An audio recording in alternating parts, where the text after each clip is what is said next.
He left the house without his things, without anything, and the cameras showed that he went to London. But why there? Sometimes a disappearance does not begin with fear. There is no scream, no sudden danger, no visible threat. Sometimes it begins in complete silence, in the middle of an ordinary day, when nothing feels wrong and no one expects that something irreversible is about to happen. These are the cases that remain unsolved for years, because there is no clear moment when everything changed. There is no single mistake, no obvious warning sign, no final goodbye. The story you are about to hear is one of those disappearances. It did not happen at night.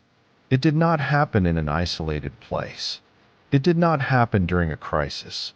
It happened on a normal weekday morning, in a quiet town, to a teenage boy who showed no signs of wanting to disappear. This is the story of Andrew Gosden. Andrew was 14 years old at the time he vanished. He lived in Doncaster, a town in South Yorkshire, England. Doncaster is not a place known for danger or crime. It is a typical working town with residential streets, local schools, shops, and train stations that people use every day without thinking twice. Andrew lived there with his family, in a household that appeared stable and ordinary. From the outside, Andrew's life showed no obvious problems. He was described as intelligent, quiet, and well-behaved. Teachers said he performed well in school, especially in subjects that required logic and concentration. He was not disruptive, not aggressive, and not known for causing trouble. He did not have a history of running away, skipping school, or rebelling against authority. At home, Andrew spent much of his time alone in his room, playing video games or listening to music. This was not unusual for a teenager his age. He was not overly social, but he was not isolated either. He had friends at school, and there was no record of bullying or serious conflict. His parents did not report any dramatic changes in his behavior in the weeks or months leading up to his disappearance. There were no arguments, no threats, no major emotional events. Nothing that suggested Andrew was planning to leave or start a new life somewhere else. The morning Andrew disappeared began like any other school day. He woke up, got dressed in his school uniform, and had breakfast. There was nothing unusual about his mood. He did not appear anxious, upset, or distracted. His parents left the house believing that Andrew would go to school as usual. What they did not know was that Andrew would never arrive there. Sometime after his parents left, Andrew returned home. This detail was discovered later during the investigation.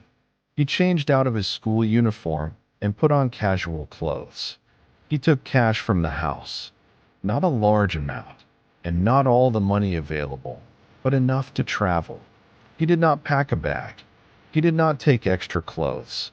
He did not leave a note. He did not send a message. He did not explain where he was going or why. He simply left.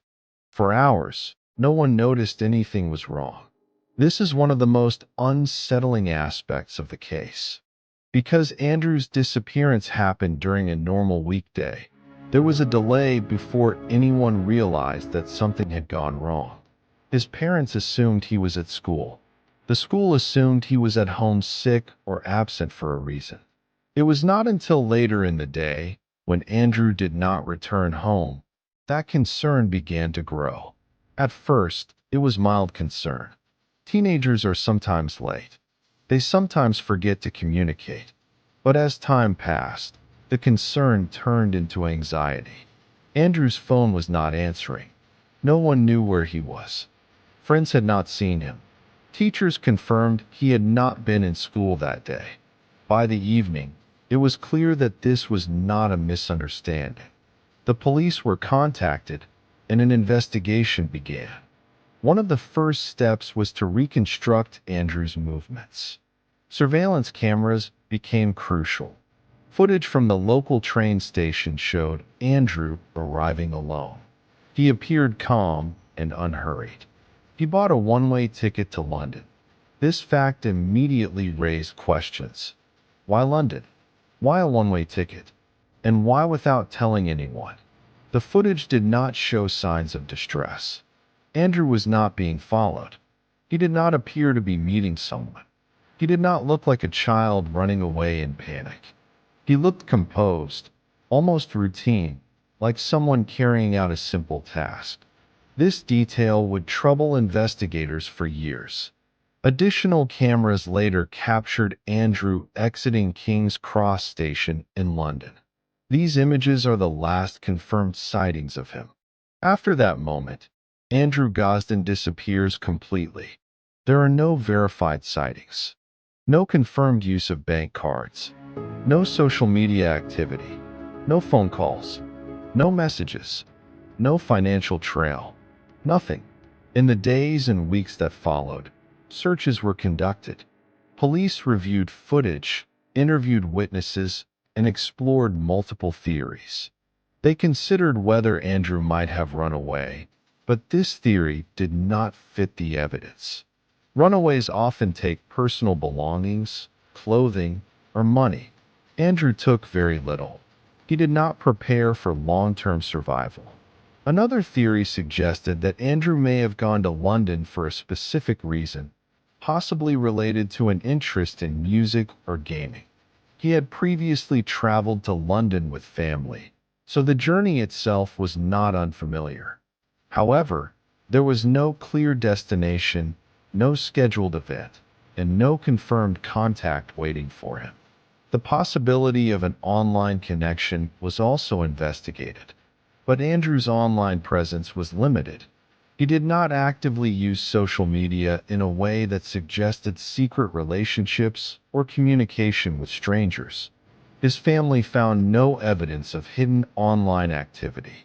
Another theory suggested that Andrew may have encountered someone by chance, someone who gained his trust, someone who offered help, guidance, or opportunity. This theory is unsettling because it suggests how vulnerable a young person can be in an unfamiliar environment. But again, there is no proof. Over time, the case grew colder. Leads faded. Public attention moved on. But Andrew's family never stopped searching. His disappearance became one of the most discussed missing person cases in the UK, precisely because of how little there is to explain it. What makes this case especially haunting is its simplicity.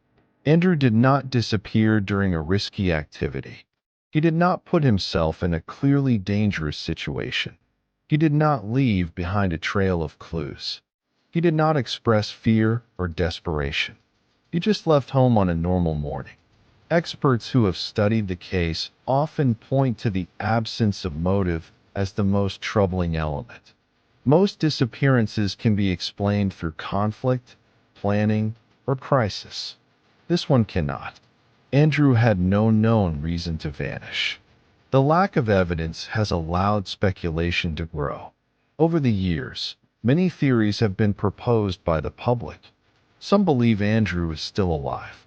Others believe he met with foul play shortly after arriving in London. Some believe the truth lies in a small detail that has not yet been discovered. What remains undeniable is that Andrew Gosden vanished without a trace.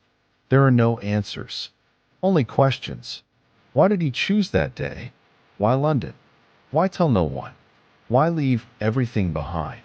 And perhaps the most disturbing question of all, how can someone disappear so completely in a modern world filled with cameras, records, and digital footprints?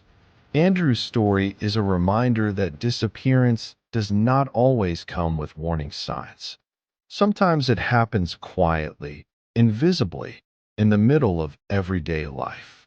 Until new evidence emerges, the case remains open, and Andrew Gosden remains missing.